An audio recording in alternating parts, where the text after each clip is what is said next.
Hello, everyone. Scott here from Breakaway Seminars, and this is the Dear Scott episode 3. And as a reminder, you guys send me a bunch of questions, and I want to do my best to get and answer those questions. And so I decided to record myself on video answering your questions about dentistry and practice management. And so here we are in episode 3.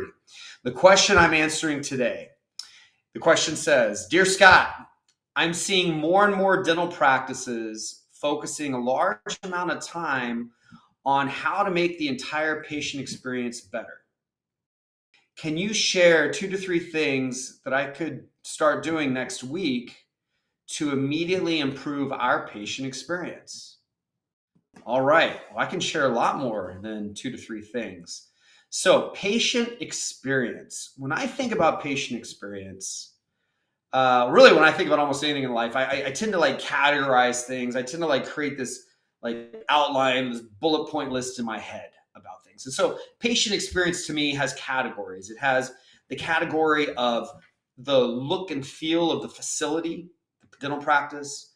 It has the category of what amenities they're receiving to make their visit comfortable. It also has a category of the business processes and systems that make the patient experience good. So I'll touch on all 3 of those as much as I can here. So let's start with the facility.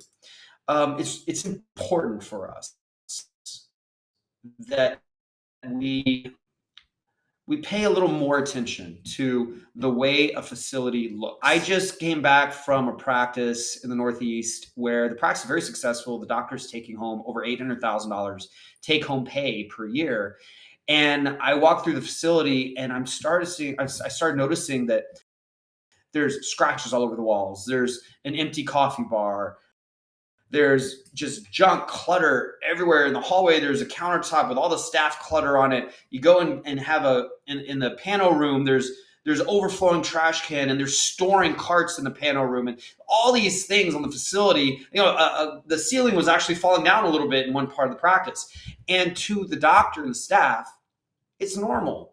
They look at it every day. It's the same thing. It's like us looking in the mirror every day, and we look the same, but we don't really notice we're slightly gaining weight every day and every week until we look at an old photo of us and we're like, holy cow, I gained weight. See, we're just used to it. We're just used to the way our office looks. We're used to the way it smells.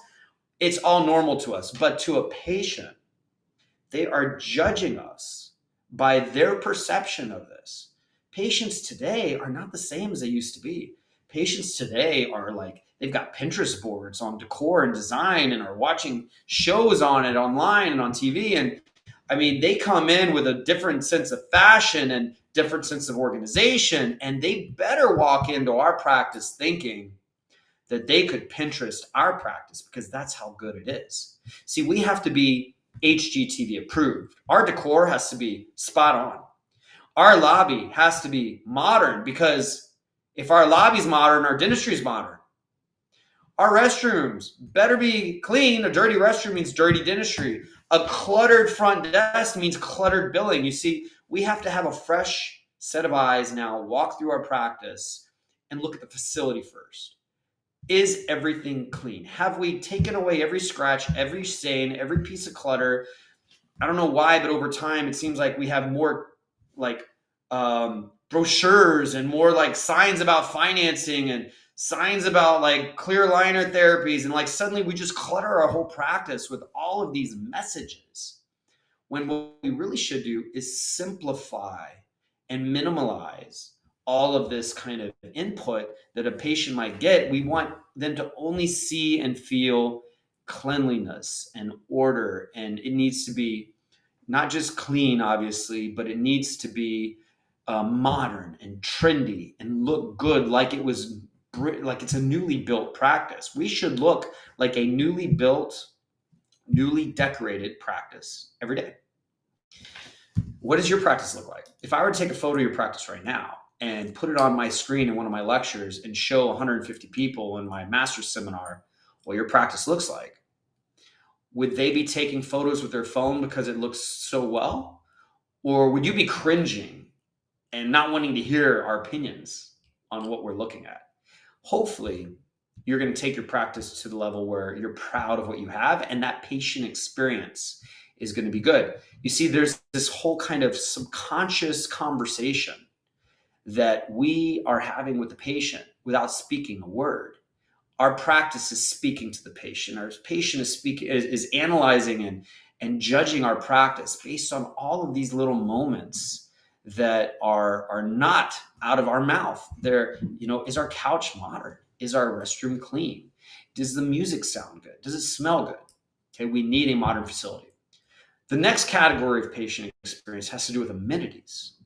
So things we do, things we buy, products we provide, all to make the experience more comfortable. So in the lobby, amenities would be a video game area for kids, a Keurig machine for coffee, a small refrigerator with miniature bottles of water. We would have music that is enjoyable. We'd have scent coming from a scent unit so the office smells good. It doesn't smell like a dental office. Then we go into the operatory. We have amenities like TV on the ceiling with Netflix, TV in front of the patient as well. We've got weighted blankets on the legs, heated neck pillows, a lemon-scented, moist, warm towelette to clean up with when they're done. Our Cavitrons have watered down Listerine going through them so that every cleaning tastes and feels good and fresh. We're giving injections painlessly by using a 3-step process with high-strength topical and a dental vibe and heated up anesthetic carpules to body temperature. All of these things to provide an amazing experience. Our children have toy machines to pick from. They're getting stickers. There's a whole process around what it's like to be a child in a dental office, to the point where that child, when they get home that night, is going to ask if they can come back tomorrow. Those are amenities. Imagine you're that patient that walks in and it's beautiful in the lobby. It's clean, it's organized, it's stocked, it smells good, it sounds good. I have a coffee, I have a bottle of water, my kid's playing video games. I go to the operatory, I watch TV and I don't feel the shot and the cleaning tastes good, and I've got a blanket and I've got this heated spa pillow, and when I'm all said and done, I clean up with a warm lemon scented spa towelette. Oh my God, what a great patient experience. And all of that, and we haven't even talked about the dentist, the hygienist, that is the facility and the amenities creating this very predictable choreographed experience for the patient. That's the second category, is amenities. Then we got the third category, which is the business systems, processes. And that I could spend days talking about. I do actually in one of my business seminars. But at least I want you to think on the surface here. Our systems impact patient experience.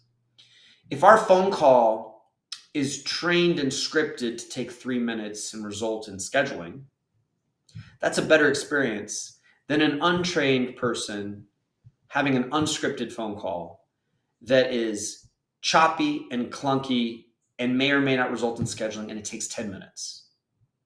Have you ever contacted another company? It's so frustrating dealing with them on the phone that you already have a bad impression about the company just because of the way they handle the phone. Same thing with a restaurant, right? How they handle reservations. We need to be focused in part on the patient experience when we look at our systems and processes. For example, what do you do when a patient needs treatment? You're going to present finances. You're going to present a treatment plan. What do you show them? Do you show them that huge report out of your practice management software that has everything itemized and listed and looks like a hospital bill? It's not in English. It shows all these numbers everywhere, and it's confusing about insurance. And the patient looks at this and oh my God, I don't understand. And the treatment coordinator has to spend 10 minutes giving them a PPO plan lesson just to read this sheet of paper so that the patient can just understand what they're going to owe. That's not a good patient experience. However, what if that form was simple? It was in English. It didn't have a bunch of numbers on it. It just had a few. And it was very obvious. This is what you owe to be healthy. And these are your 2 or 3 options to pay. That takes a couple minutes. That is simple, and it continues this patient experience momentum. We don't stop it with confusion. We don't stop it with something that looks expensive.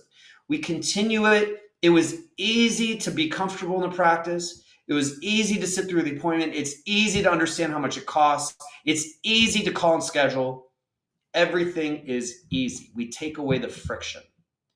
But doing that means we have to get out of our body and get inside the mind of a patient and then experience our practice. See, we have reasons why we do things that may not be good for patients. We have reasons why we want to print out that treatment plan for them. We have reasons why we want a phone call to take forever because we want all this information. There's always reasons to do the wrong thing. We don't intend to do the wrong thing. We've got good reasons to do what ends up being the wrong thing. We need to understand that what we do isn't just about us. Maybe more importantly, it's about the patient. So what is it like as a patient to call, to schedule, to walk in, to sit, to get treatment, to walk out, to pay? What is it like for them? That encompasses patient experience. The facility, the amenities, and the systems. And of course, there's other things you could come up with. You could talk about the staff treatment of the patients and the culture of the practice and all kinds of things like that. But my brain focuses heavily on those three things because those three things are easily controlled and changed. I can buy a new product. I can paint a wall. I can change the way we present finances. I can, with purpose, create a wonderful patient experience. That patient that sends me another patient, that sends me another patient, that all come back for cleanings, that all need treatment, and it's easy for them to say yes. And then suddenly our startup practice is doing $2 million. That's what I want to have in my startup practice. If I buy a practice, I want to go to that. A patient experience driven set of decisions. All right. I hope that answered your question on patient experience and you got a few tips out of that.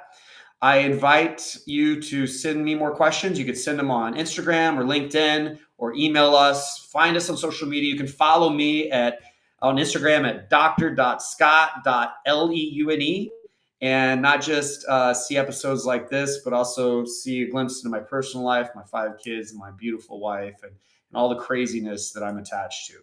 All right, that's the end of this episode. Thank you for watching and look for the next episode coming up. Thank you.